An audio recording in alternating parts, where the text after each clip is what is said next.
Saludos. ¿Desde qué parte del mundo nos ves? Cuéntanoslo en los comentarios, nos encantará saberlo. Además puedes apoyarnos gratuitamente dando me gusta y suscribiéndote al canal.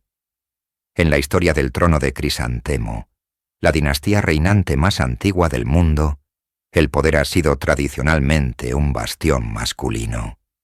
Sin embargo, hubo épocas en las que las rígidas paredes del palacio imperial se doblegaron ante la voluntad de una mujer.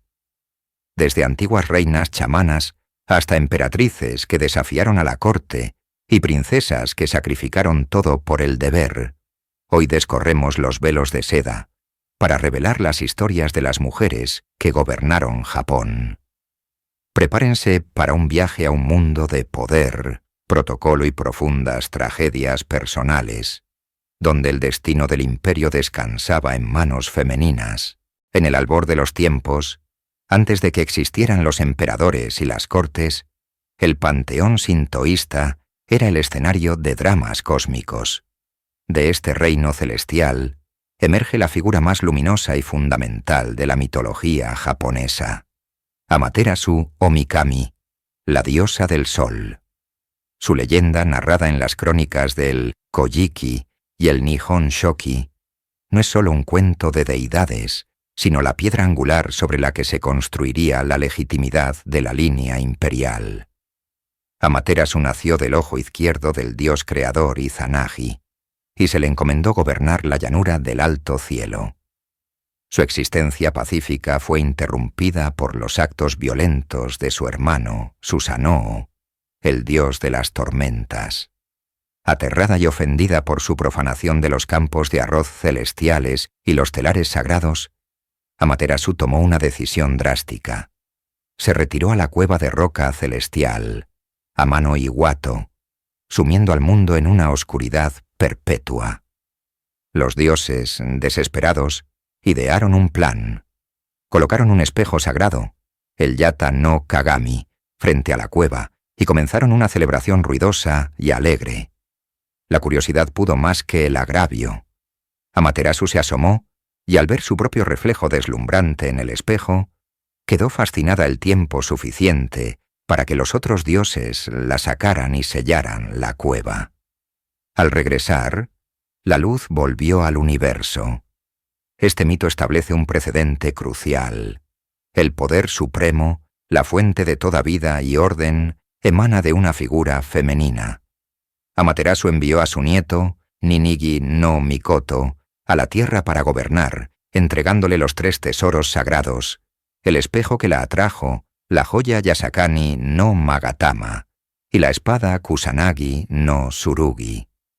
A través de esta línea de descendencia directa, todos los emperadores de Japón, hombres y mujeres, reclamarían su derecho divino a gobernar, un linaje que se origina no en un dios guerrero, sino en la radiante diosa del sol. Dejando atrás el reino del mito, la historia nos presenta una figura envuelta en un velo de misterio y poder. Himiko, la enigmática reina del reino de Yamatai.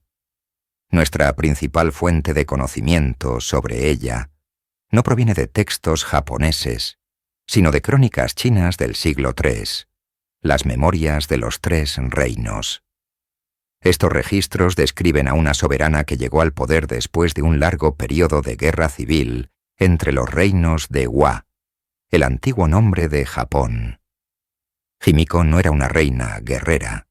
Su autoridad emanaba de una fuente diferente y profundamente arraigada en la cultura de su tiempo: la magia y la adivinación. Descrita como una chamán, se decía que se ocupaba de la magia y los hechizos, hechizando a su pueblo. Su poder era tan absoluto como solitario. Permanecía soltera y vivía recluida en un palacio fuertemente custodiado, atendida por 1000 mujeres y un solo hombre, su hermano menor, quien actuaba como su intermediario con el mundo exterior y administraba el Estado. A través de él, Himiko comunicaba sus profecías y decretos, gobernando sin ser vista. Su influencia trascendió las fronteras de Yamatai. En el año 238, envió una embajada a la corte china de Wei, reconociendo al emperador como su soberano. A cambio, fue investida con el título de Reina de Hua, amiga de Wei, y recibió un sello de oro y más de 100 espejos de bronce, objetos de inmenso prestigio y poder espiritual. Cuando Himiko murió, su fallecimiento provocó una crisis. Un rey fue entronizado, pero el pueblo no lo aceptó, y la violencia estalló de nuevo. La paz solo se restauró cuando una joven pariente de Himiko, una niña de 13 años llamada Iyo, fue colocada en el trono. Himiko no fue solo una gobernante, fue la encarnación de la autoridad espiritual y política, un precedente histórico de una mujer que unificó a su pueblo, no con la espada, sino con lo divino. El final del siglo VI fue un periodo de inestabilidad y violencia para la corte imperial de Yamato. El poder se disputaba a punta de espada, y las intrigas de clanes rivales culminaron en el asesinato del emperador Sushun en el año 592. En medio de este caos, la corte tomó una decisión sin precedentes que cambiaría el curso de la historia japonesa.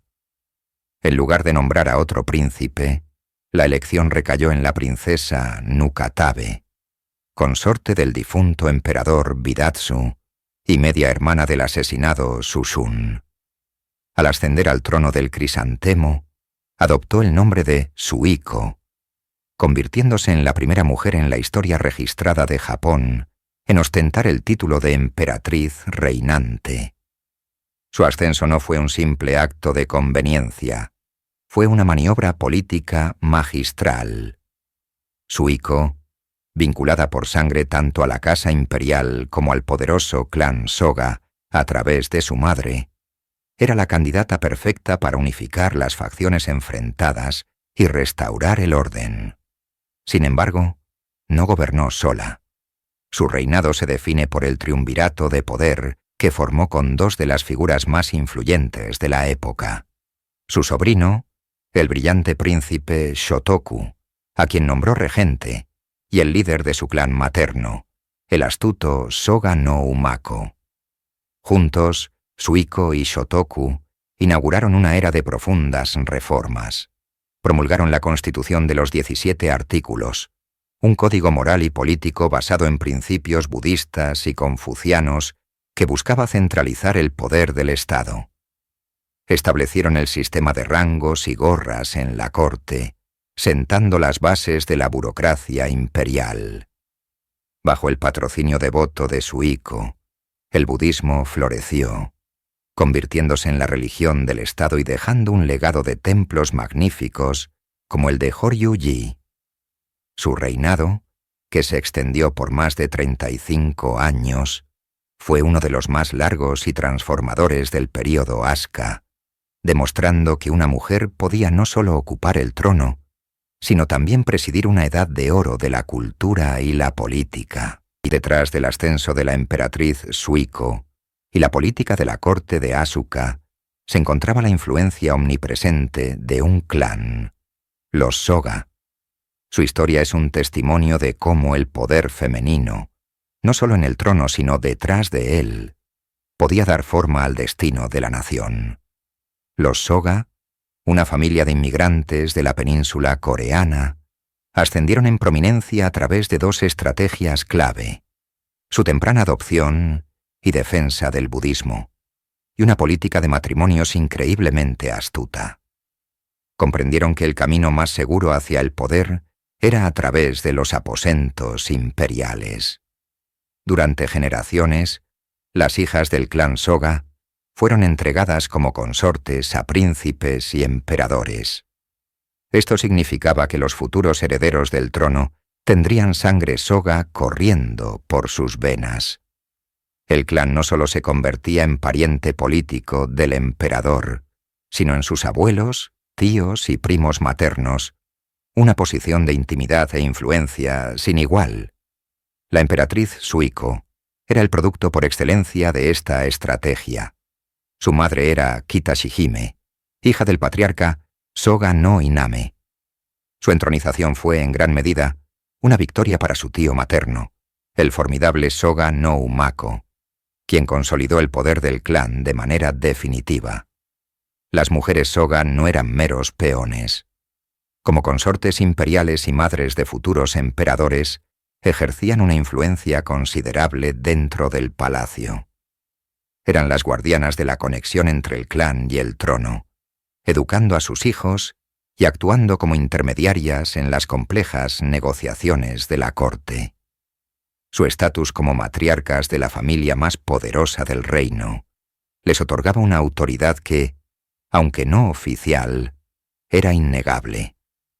Este modelo de poder a través del linaje materno se convirtió en una característica duradera de la política japonesa, perfeccionada más tarde por clanes como los Fujiwara. Los Soga demostraron que para que el palacio obedeciera, no siempre era necesario sentarse en el trono. A veces, bastaba con ser la madre, la esposa o la abuela de quien lo ocupaba. En el tumultuoso siglo VII, una figura femenina ocuparía el trono del crisantemo, no una, sino 2 veces, bajo 2 nombres diferentes. Su historia es la de una mujer atrapada entre las ambiciones de los clanes más poderosos de Japón, que pasó de ser un peón a una jugadora clave en el tablero del poder. Su primer reinado comenzó en el año 642 como emperatriz Kogyoku. Su ascenso fue una solución de compromiso para calmar las feroces luchas de poder, especialmente las del clan Soga, que en ese momento dominaba la corte con una arrogancia casi imperial. Liderados por Soga no Emishi y su hijo Iruka, actuaban como si el trono les perteneciera, construyendo palacios y tumbas que rivalizaban con los de la familia imperial. La tensión era insostenible y culminó en uno de los eventos más dramáticos de la historia japonesa. En el 645, mientras Kogyoku presidía una ceremonia en la corte, un grupo de conspiradores liderados por el príncipe Naka no Oe y Nakatomi no Kamatari llevaron a cabo un golpe de estado sangriento. Asesinaron a Soga no Iruka frente a la propia emperatriz, un acto de una audacia sin precedentes. Conmocionada y superada por los acontecimientos, Kogyoku abdicó, cediendo el trono a su hermano, el emperador Kotoku, quien inauguró las reformas Taika para centralizar el poder imperial y quebrar el dominio de los clanes. Sin embargo, la historia de Kogyoku no había terminado. Tras la muerte de Kotoku en 654, el trono volvió a quedar vacante. Esta vez, regresó como una soberana experimentada y con una autoridad renovada, bajo el nombre de emperatriz Saimei. Su segundo reinado fue notablemente diferente. Emprendió ambiciosos proyectos de construcción y lideró personalmente expediciones militares para ayudar a sus aliados en la península de Corea. Fue en una de estas campañas, en Kyushu, donde la muerte la encontró en el 661, finalizando el extraordinario viaje de la única mujer en la historia de Japón que reinó 2 veces. La historia del Japón imperial está llena de intrigas, pero pocas se comparan con el escándalo que casi rompe la línea dinástica para siempre.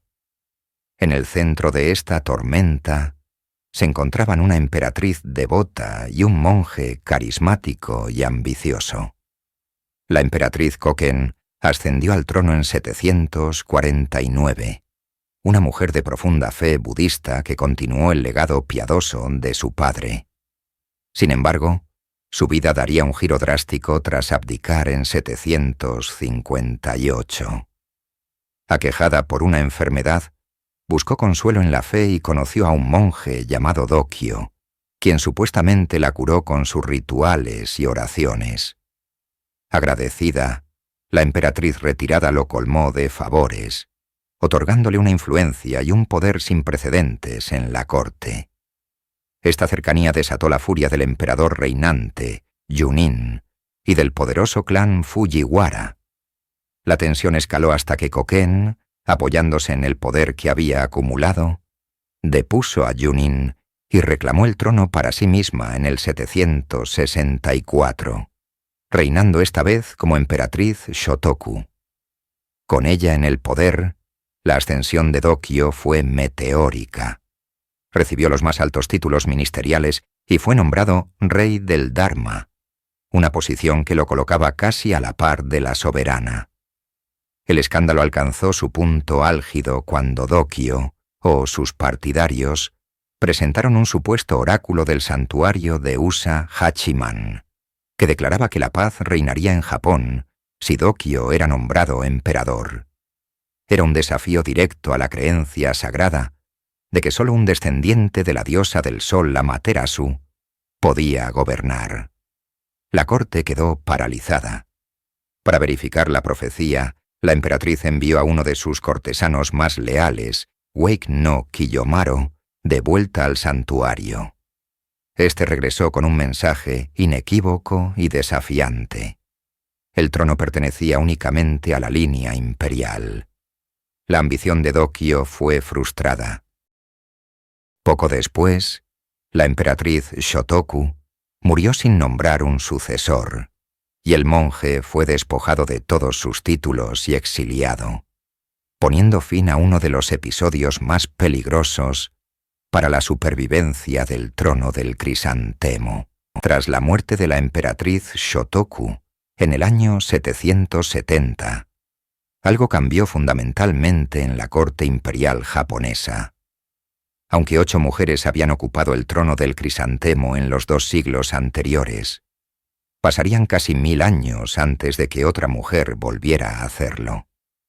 La era de las emperatrices reinantes había llegado a un abrupto final. ¿Qué causó este cambio tan drástico? El escándalo del monje Dokyo fue, sin duda, el catalizador principal. La posibilidad de que un consorte o favorito de una emperatriz pudiera usurpar el trono se convirtió en un miedo tangible para la aristocracia. La élite cortesana, liderada por el clan Fujiwara, vio el incidente como una prueba irrefutable de que el gobierno de una mujer presentaba un riesgo inaceptable para la sagrada e ininterrumpida línea de sucesión imperial. Este temor fue reforzado por corrientes intelectuales que ganaban terreno en Japón. El confucianismo, importado de China, promovía una estructura social estrictamente patriarcal. Sus enseñanzas enfatizaban la superioridad masculina en el gobierno y la importancia de una línea de descendencia patrilineal clara. Estas ideas proporcionaron una justificación filosófica para excluir a las mujeres del poder supremo. Sin embargo, la razón más pragmática fue la consolidación del poder del clan Fujiwara. Durante la emergente era Heian, perfeccionaron un sistema conocido como Sekan Seiji, o gobierno de regencia. Su estrategia consistía en casar a sus hijas con los emperadores, esperar a que dieran a luz a un heredero varón, y luego forzar la abdicación del emperador para gobernar como regentes en nombre de sus jóvenes nietos. Una emperatriz reinante era un obstáculo para este sistema. Ella podía gobernar por derecho propio, elegir a sus propios consejeros y, lo más importante, no necesitaba un regente Fujiwara. Por lo tanto, la combinación de un escándalo político, una ideología patriarcal y la ambición estratégica de un clan poderoso conspiró para cerrar las puertas del trono a las mujeres, redefiniendo su papel en el palacio durante siglos. Con el fin de la era de las emperatrices reinantes, el papel de las mujeres en el palacio imperial de Heian-kyo, la nueva capital, se transformó radicalmente. Despojadas de la autoridad política directa que sus predecesoras habían ostentado, las princesas y consortes imperiales pasaron a vivir en lo que solo puede describirse como una jaula dorada. Su existencia estaba dictada por un protocolo asfixiante y un enfoque casi obsesivo en la estética y el refinamiento cultural. Las mujeres de alto rango vivían en una reclusión casi total dentro de los confines del palacio interior. Rara vez se las veía en persona. Su presencia estaba velada detrás de biombos y persianas de bambú, conocidas como sudare. Su comunicación con el mundo exterior, incluso con los hombres de la corte, se realizaba a través de intermediarios o se limitaba a la visión fugaz de una manga de sus elaborados vestidos.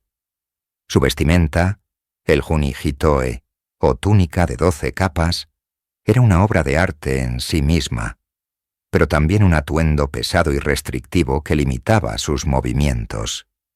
En este mundo aislado, el poder se manifestaba de formas sutiles. La competencia no era por el control de ejércitos o provincias, sino por la excelencia cultural.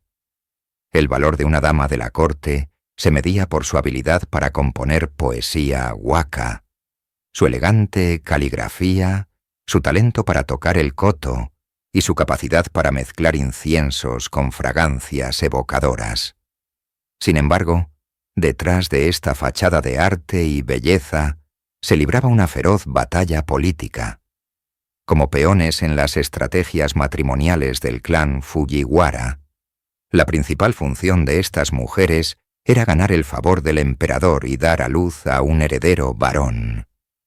El éxito en esta tarea garantizaba el poder y la influencia de su familia. Obras maestras de la literatura de la época, como la historia de Genji de Murasaki Shikibu, escritas por mujeres de la corte, nos ofrecen una ventana a este universo de privilegio extremo y confinamiento profundo, un mundo donde la belleza era un arma y el palacio una prisión de seda. A principios del siglo XI, mientras el poder de los Fujiwara alcanzaba su cenit, una mujer de la nobleza media entró al servicio de la emperatriz Shoshi. Su nombre era Murasaki Shikibu. Oficialmente era una dama de compañía, una tutora, una presencia culta en el séquito imperial. Sin embargo, su verdadero papel trascendería con creces sus deberes formales. Murasaki se convirtió en los ojos y oídos de un mundo cerrado, un universo de seda, poesía y conspiraciones susurradas tras biombos de papel. Su posición le otorgó un acceso sin precedentes a la vida íntima de la corte Heian. Observaba las complejas relaciones entre las consortes imperiales, la ansiedad de las damas por ganar el favor del emperador y la implacable presión política ejercida por los clanes, especialmente el de su propia patrona, los Fujiwara. No era una espía en el sentido tradicional, sino una cronista de las almas. Cada gesto, cada poema intercambiado, cada lágrima derramada en la soledad de los aposentos, era material para su prodigiosa mente. Fue en este ambiente de refinamiento y tensión donde concibió y escribió la historia de Genji, considerada la primera novela del mundo. La obra no es solo una ficción romántica, es un documento sociológico y psicológico de incalculable valor. A través de su protagonista, el príncipe brillante, Murasaki exploró las ambiciones, las pasiones y las tragedias de la aristocracia que la rodeaba. Su pluma no solo entretenía, sino que también definía y juzgaba sutilmente a su propia sociedad, inmortalizando el esplendor y la decadencia de una era en la que el poder se medía tanto en ejércitos como en la belleza de un verso bien compuesto. Su legado demostró que el arma más poderosa dentro del palacio podía ser un pincel de tinta. El período Heian no fue gobernado directamente por los emperadores, sino por una astuta estrategia de control familiar perfeccionada por el clan Fujiwara. Su método era tan simple como efectivo: casar a sus hijas con los emperadores y príncipes herederos. Estas mujeres no eran meramente consortes, eran los instrumentos fundamentales de una política conocida como sekan o regencia. Una vez que una consorte Fujiwara daba a luz a un heredero varón, el clan se aseguraba de que su abuelo o tío materno, siempre un Fujiwara, fuera nombrado regente, ya sea como Sessho para un emperador niño o como Kanpaku para un adulto. De este modo, el poder real residía en el regente, no en el ocupante del trono del crisantemo. Figuras como Fujiwara no Michinaga llevaron esta práctica a su apogeo, jactándose de tener 4 de sus hijas como consortes o emperatrices simultáneamente. Para estas mujeres, la vida era una mezcla de lujo extremo y deber implacable. Su valor residía casi exclusivamente en su fertilidad y en su capacidad para dar a luz a un futuro emperador. Eran educadas en las artes, la poesía y la caligrafía para ser culturalmente atractivas. Pero su propósito final era político. La competencia entre las diferentes ramas del clan Fujiwara se jugaba en los aposentos imperiales, donde las consortes rivalizaban por la atención del emperador, sabiendo que el nacimiento de un hijo determinaría el destino de sus familias. Aunque carecían de poder ejecutivo directo, su influencia era inmensa. Gestionaban enormes séquitos, patrocinaban el arte y la literatura, como la emperatriz Shoshi con Murasaki Shikibu, y navegaban las complejas corrientes de la política cortesana. Eran los pilares sobre los que se sostenía el dominio de su clan, reinas en una jaula de oro cuyo deber era perpetuar el poder de sus padres y hermanos. Con el fin de la era Heian y el ascenso de la clase guerrera, emergió una figura femenina que rompió todos los moldes de la consorte sumisa, Hojo Masako, esposa de Minamoto no Yoritomo, el primer shogun del shogunato de Kamakura. Masako no se contentó con un papel secundario. Desde el principio, demostró una voluntad de hierro y una astucia política que igualaba, y a menudo superaba, a la de los hombres que la rodeaban. Tras la muerte de Yoritomo en 1199, el poder de Masako no disminuyó. Al contrario, se consolidó. Para evitar ser marginada o forzada a un nuevo matrimonio político, tomó una decisión radical. Se rapó la cabeza y se convirtió en monja budista. Sin embargo, este no fue un acto de devoción religiosa, sino una brillante maniobra política. Como la monja shogun se liberó de las restricciones impuestas a las mujeres de su época y se posicionó como una autoridad moral y matriarcal incuestionable. Gobernó a través de sus hijos, los shogunes Yorille y Sanetomo, pero no dudó en actuar contra ellos cuando consideró que sus acciones amenazaban la estabilidad del shogunato que ella había ayudado a construir. Su momento definitorio llegó en 1221, durante la guerra Yokyu. El emperador Go-Toba, intentando restaurar el poder imperial, declaró al clan Hojo como enemigo del Estado y llamó a los guerreros de todo el país a unirse a su causa. Ante esta amenaza existencial, fue Masako quien arengó a los vasallos de Kamakura. En un discurso legendario, les recordó las deudas de gratitud que tenían con su difunto esposo, apelando a su honor y lealtad. Su intervención fue decisiva. Los ejércitos del shogunato aplastaron a las fuerzas imperiales, exiliaron al emperador y reafirmaron la supremacía del gobierno militar. Hojo Masako no solo salvó al shogunato, demostró que el poder de una mujer podía desafiar y vencer al mismísimo Hijo del Cielo. La victoria del shogunato en la guerra Yokyu marcó el comienzo de un largo crepúsculo para el poder imperial. Durante los siguientes 6 siglos, bajo los shogunatos de Kamakura, Ashikaga y Tokugawa, la corte de Kioto fue despojada de casi toda su autoridad política y militar. Para las mujeres de la familia imperial, Este periodo se tradujo en una existencia de reclusión dorada y deber ceremonial. Su linaje divino seguía siendo venerado, pero su influencia en los asuntos del Estado se había evaporado. Las princesas imperiales vivían sus vidas dentro de los muros del palacio, un mundo cada vez más aislado de la dinámica sociedad guerrera que gobernaba el país. Su principal función se volvió puramente simbólica y religiosa. Muchas eran destinadas a convertirse en sacerdotisas en los principales santuarios sintoístas, como el de Ise, donde servían como sayo, vírgenes vestales dedicadas a los dioses, viviendo en una estricta reclusión ritual. Otras se convertían en monjas en conventos de élite, preservando las tradiciones artísticas y literarias de la antigua corte. Los matrimonios, que antes eran herramientas de poder como en el caso de las consortes Fujiwara, ahora servían para propósitos diferentes.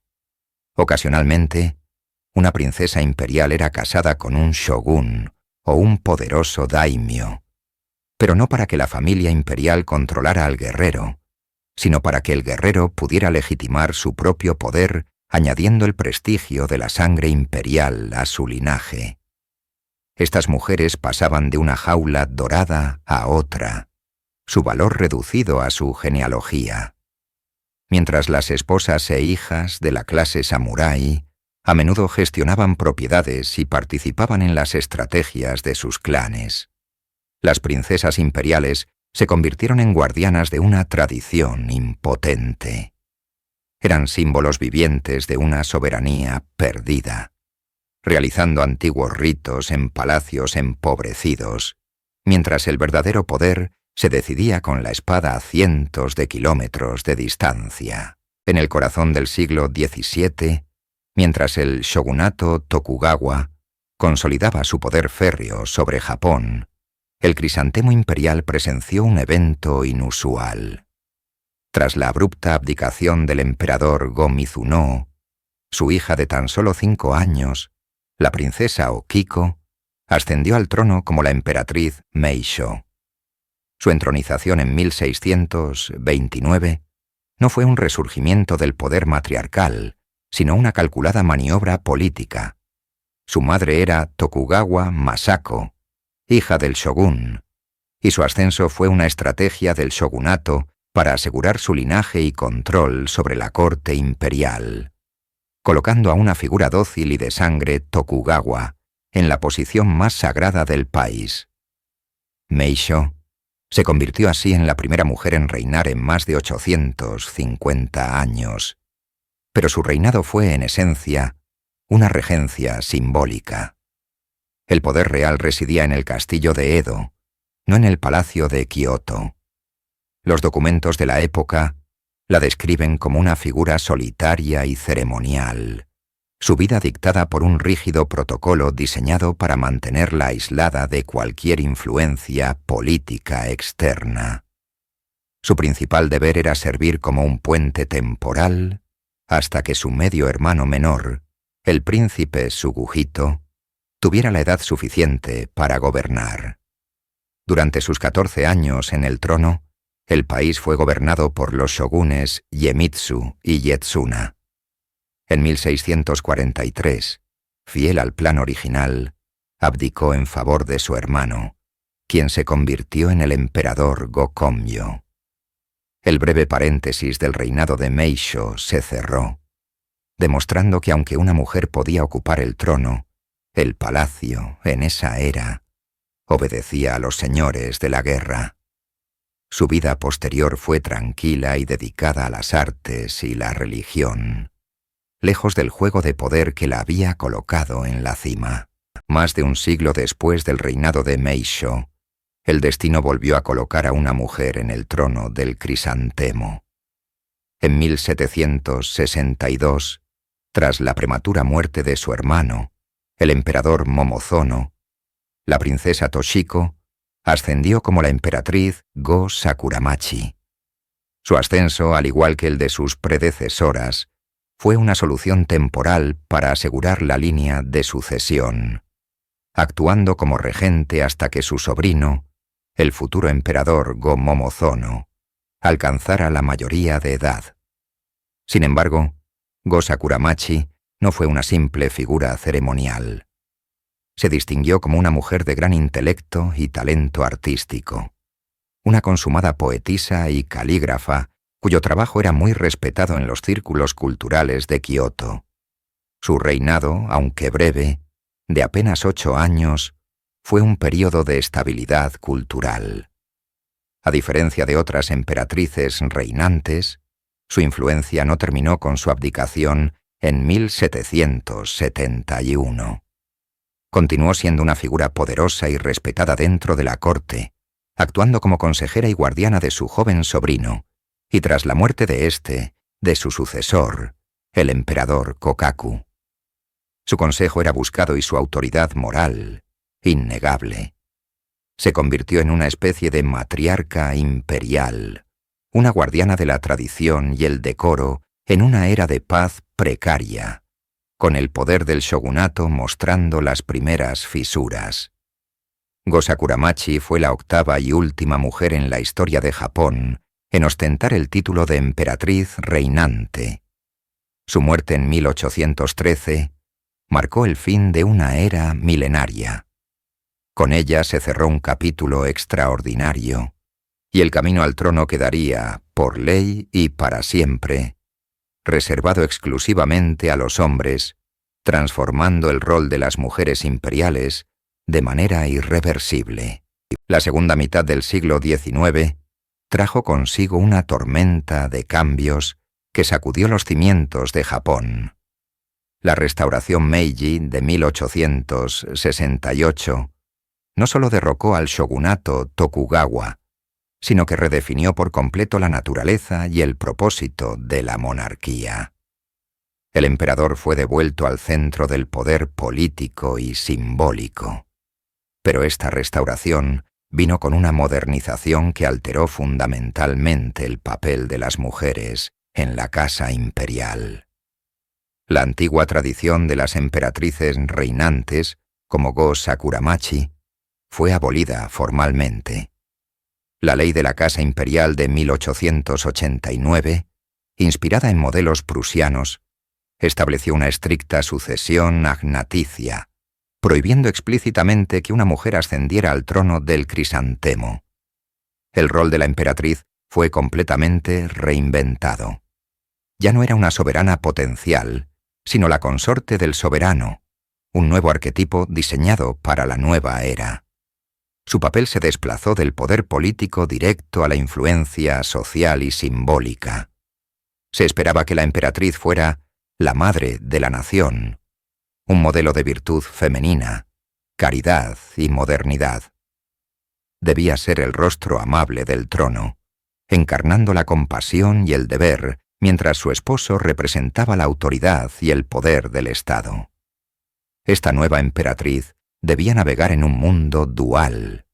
Por un lado, preservar las tradiciones sagradas de la corte y, por otro, adoptar costumbres occidentales en vestimenta, protocolo y deberes públicos para presentar una imagen moderna de Japón al mundo.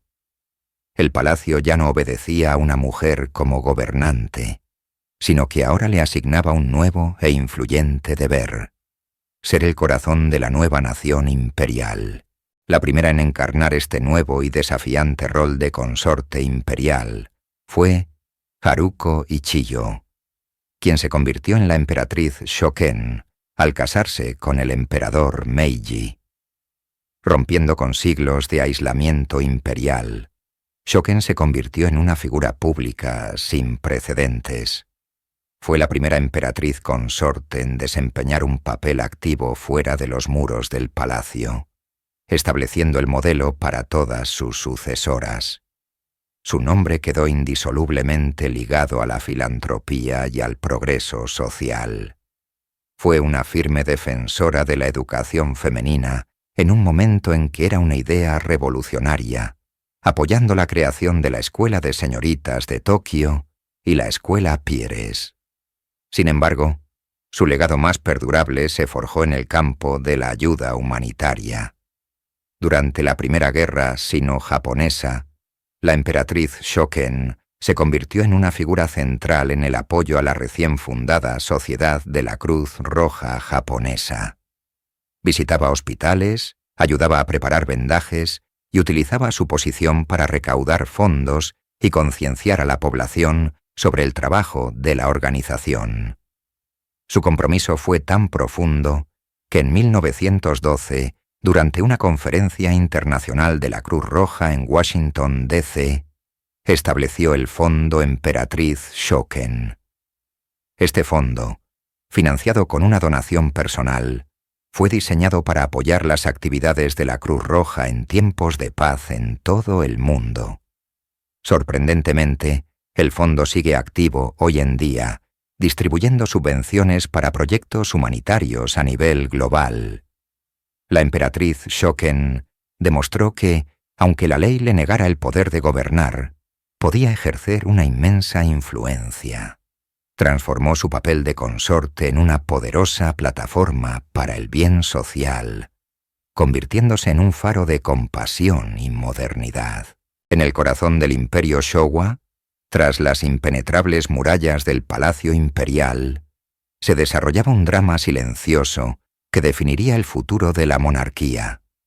La joven emperatriz Nagako, conocida póstumamente como Ko-jun, se casó con el emperador Hirohito en 1924, encarnando la esperanza de una nueva era. Sin embargo, esa esperanza pronto se vio ensombrecida por una única y abrumadora exigencia: la producción de un heredero varón. Los años pasaban y el palacio se llenaba de la risa de princesas. 1, 2, 3, 4 hijas nacieron de la unión imperial. Para la nación, eran un encanto. Para la agencia de la Casa Imperial y los conservadores de la corte, eran un fracaso dinástico. La presión sobre Ko-jun se volvió insoportable. Se susurraba en los pasillos sobre la posibilidad de que el emperador tomara una concubina, una práctica antigua pero no olvidada, para asegurar la línea de sucesión. Su propia valía como emperatriz fue puesta en duda, no por su carácter o su devoción, sino por la biología que no podía controlar. Este periodo marcó a Ko-jun profundamente, forjando en ella una coraza de estoicismo que la acompañaría el resto de su vida. La alegría que finalmente llegó en 1933, con el nacimiento del príncipe Akihito, fue inmensa, un alivio nacional que resonó en todo Japón. Pero para la emperatriz, fue una vindicación agridulce tras casi una década de angustia y humillación silenciosa. Su tragedia personal fue un crudo recordatorio de que, para una mujer en el trono del crisantemo, el deber más sagrado no era gobernar ni inspirar, sino simplemente dar a luz a un hijo. El Japón de la posguerra anhelaba modernidad y cambio, y lo encontró en una cancha de tenis. Allí, el príncipe heredero Akihito conoció a Michiko Shoda, la hija de un industrial. Su romance fue un cuento de hadas para el público, una historia de amor que trascendía las rígidas barreras de clase. En 1959, Michiko se convirtió en la primera plebeya en casarse con un miembro de la familia imperial japonesa, un acto que rompía más de 1500 años de tradición. La fascinación pública, conocida como el Michi Boom, era palpable. Sin embargo, dentro de los muros del palacio, el cuento de hadas se encontró con una dura realidad. La agencia de la Casa Imperial y los cortesanos más tradicionalistas, incluyendo a su suegra, la emperatriz Ko-jun, la sometieron a un escrutinio implacable. Criticaban su origen, su forma de vestir e incluso su audacia para expresar opiniones. Michiko estaba decidida a forjar su propio camino. Tomó la revolucionaria decisión de criar a sus hijos ella misma, rompiendo con la costumbre centenaria de que los niños imperiales fueran separados de sus padres y criados por nodrizas y tutores. Quería un hogar, no solo un palacio. Esta lucha constante entre la tradición y su deseo de una vida familiar normal le pasó una factura devastadora. El estrés y la presión la llevaron a sufrir varias crisis nerviosas, incluyendo un periodo en 1993, en el que, simbólicamente, perdió la voz durante meses. A pesar del sufrimiento, la emperatriz Michiko perseveró, convirtiéndose en un puente entre la monarquía divina del pasado y una institución más humana y accesible para el Japón moderno, demostrando que la verdadera nobleza reside en la gracia y la resiliencia. Antes de ser princesa, Masako Owada era una fuerza de la naturaleza. Educada en Harvard y Oxford, políglota y con una prometedora carrera como diplomática en el Ministerio de Asuntos Exteriores de Japón, representaba el futuro de una nación globalizada. Su mundo era el de las negociaciones internacionales y los análisis geopolíticos. Pero el príncipe heredero Naruhito se enamoró de su inteligencia y tenacidad, y después de 2 negativas, ella finalmente aceptó su propuesta de matrimonio en 1993, sacrificando su carrera por el deber a la corona. La nación celebró la llegada de una princesa moderna y cosmopolita, esperando que infundiera una nueva vitalidad a la casa imperial. Sin embargo, el palacio tenía una única y aplastante expectativa para ella, la misma que pesó sobre Koyun: producir un heredero varón. Tras un aborto espontáneo y años de inmensa presión mediática y palaciega, en 2001 dio a luz a una hija, la princesa Aiko. La alegría por el nacimiento fue rápidamente eclipsada por la crisis de sucesión que generó. La presión no disminuyó, sino que se transformó en una crítica constante. El peso de un sistema inflexible y la pérdida de su identidad profesional llevaron a Masako a un punto de quiebre. En 2004, el palacio anunció que sufría un trastorno de adaptación, una condición inducida por el estrés que la mantuvo alejada de la vida pública durante más de una década. La princesa triste, como la apodó la prensa, se convirtió en un símbolo de la lucha de la mujer moderna contra las cadenas de la tradición. Su gradual recuperación y su ascensión como emperatriz en 2019 es una historia de increíble resiliencia, pero también un recordatorio conmovedor del inmenso sacrificio personal que exige el trono del crisantemo. La princesa Aiko, la única hija del emperador Naruhito y la emperatriz Masako, encarna el dilema central que enfrenta la monarquía más antigua del mundo. Es una joven inteligente y popular, adorada por el pueblo japonés. Sin embargo, según la ley de la Casa Imperial de 1947, impuesta tras la Segunda Guerra Mundial, tiene prohibido ascender al trono por una única razón: es mujer. A principios de la década de 2000, con la falta de herederos varones en la familia, el debate sobre cambiar la ley de sucesión alcanzó su punto álgido. Las encuestas mostraban un apoyo público abrumador a la idea de permitir que una mujer gobernara, lo que habría alineado a Japón con la mayoría de las monarquías modernas.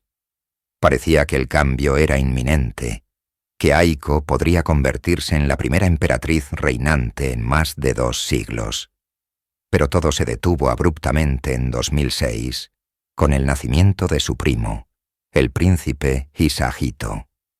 La llegada de un heredero varón silenció el debate político y la reforma fue archivada indefinidamente.